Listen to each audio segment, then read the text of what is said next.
खैमी घाटा हो तो मैदा खाले फायदा करतो रे भैबा रे भैबा। जब मरद होके खैमी न खैनी तब भाग जैतो तोर जानी। जब मरद होके खैमी न खैनी तब भाग जैतो तोर जानी।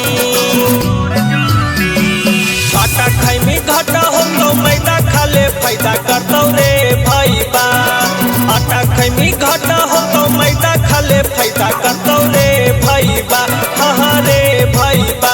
जब मरद होके खैमी न खैनी ताया धीरा तब भाग जैतो जानी। मरद होके खैमी न खैनी तब भाग जैतो तोर जानी।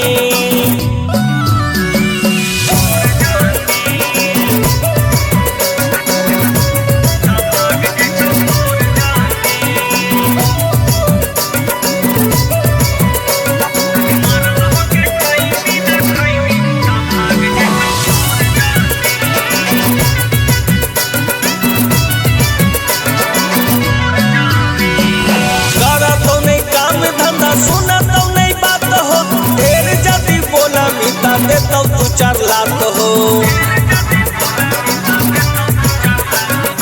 करा तो नहीं काम धंधा सुना तो नहीं बात हो ढेर जदी बोला मिटा दे तो तू 4 लाख हो। पड़ जीतो लेनी के देनी आया धीरा तब भाग जीतो जानी। मरद होके खैमी न खैनी ताया धीरा तब भाग जीतो जानी।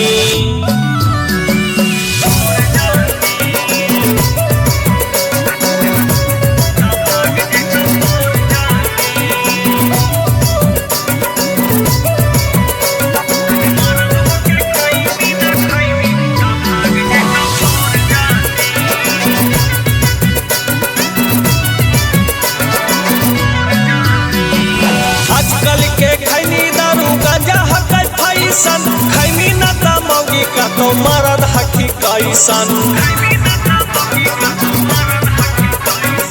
आजकल के खैनी दारू गंजा हकै फैसन। खैमी न तमौगी का तो मरद हकी कैसन। तोलाई तो न तोरा आगू बेनी कि आधी रात भाग जीतो जानी।